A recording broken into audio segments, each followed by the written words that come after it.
You have to understand the difference. When you are putting your faith in Bitcoin, there's nothing real. The price can implode at any minute.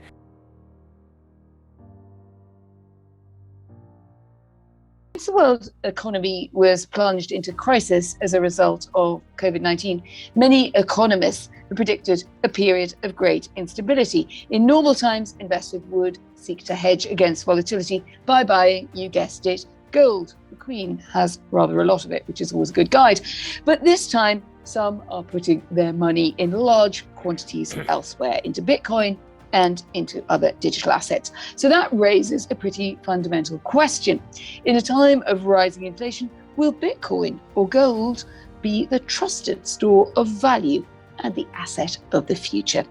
Well, first of all, gold is not a representation of anything. Gold is itself. It is a metal, right? It is a commodity. And prior to it being money, it was bartered for other commodities. I mean, I could have some gold and you could have some wheat, and we could exchange one commodity for another, one value for another. So when gold became money, gold became accepted in exchange for any other commodity, but it was a commodity itself. Bitcoin does not possess that property. Bitcoin is not an actual good. So, when you talk about digital books or digital music, these things can be digitized. This is intangible. I can read a book on paper because what I'm reading are the words. And so you can transfer those words to me digitally or on a piece of paper. The same thing with music. I can listen to an album that's playing on, a phonograph, or I could listen to, an iPod or whatever. It's the music which is digital. But other commodities like gold is a physical element. It is a metal, and it can't be replaced with a digital representation, because I can't make this watch out of digital gold. I can't conduct electricity with digital gold. You have to understand the difference. When you are putting your faith in Bitcoin, there's nothing real.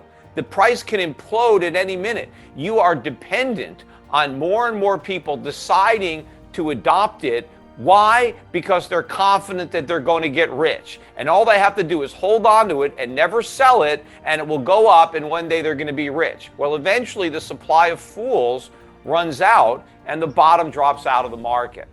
My thinking on the whales is I don't think most of the whales got in at the very beginning for pennies of Bitcoin. But I do think they were attracted to it and loaded up on big positions somewhere, between 100 and 1,000. I think a lot of the big money got in. And I think they did coordinate a highly targeted marketing campaign in order to pump up the market price of the Bitcoin that they had acquired.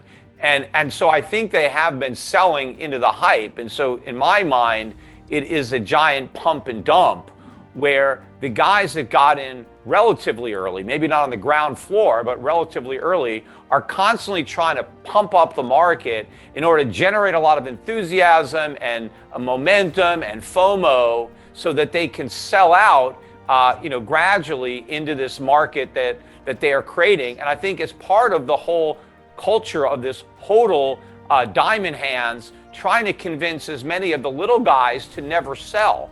Because if you're the big guy and you're trying to unload your Bitcoin, you don't want everybody else selling at the same time and screwing it up for you. So you want to convince all the new people who are coming in that they can buy Bitcoin now at 30, 40,000, 50,000 a Bitcoin, and it's going to go to 1 million, it's going to go to 10 million. You got to get those guys on board and make sure they never sell so you can keep getting rid of yours. And that's what I think is going on behind the scenes. I don't think a digital dollar is a threat to Bitcoin or gold. I mean, all a digital dollar is the same fiat currency we have now, tokenized. I mean, most of our transactions in dollars are already digital. I mean, I use my credit card or debit card. I mean, I rarely pay for anything in cash anyway. But the problem with a digital dollar, where the threat lies, is to our freedoms and to our privacy. Because at least if I'm spending paper dollars, I can buy something without the government knowing exactly what I bought and tracking everything I do. But the minute we get rid of the physical paper and everything is forced onto a digital network, the government knows every single thing I buy and when I bought it. And who knows how that information, maybe it seems innocent now, but how it may one day be used against me. And also, I think it will make it even easier for the Federal Reserve to pursue reckless monetary policy, negative interest rates, somehow having an expiration date, or all kinds of crazy things to create even more inflation. So I think a digital dollar would even create more of a need to get rid of the dollar and look for a viable alternative. I just don't think Bitcoin would qualify. I think gold would. People aren't using Bitcoin, they're trading Bitcoin. So if you want to say they're using it for speculation, they're not using it in commerce. It's not really a medium of exchange or a store of value. It is a speculative token that people collect. But you talked about 50 years ago when we went off the gold standard. See what happened, or we closed the gold window. The dollar was backed by gold, and then it was backed by nothing. And the reason it lost so much purchasing power is because a dollar backed by nothing is not as valuable as one backed by gold. The same would apply to cryptocurrency. Let me finish. If I had the choice between a cryptocurrency backed by gold and a cryptocurrency backed by nothing, why would I not choose the cryptocurrency backed by gold? I would. And in fact, a cryptocurrency backed by gold would be easier to use, cheaper to use, more efficient to use than Bitcoin. So I think hands down, you would always prefer a cryptocurrency backed by gold to one backed by nothing. Quick reply, and then I want to move on. Quick as you can, gentlemen. Sorry to push your time. We would intellectually disagree that it's backed by nothing. There is a... What's it backed by?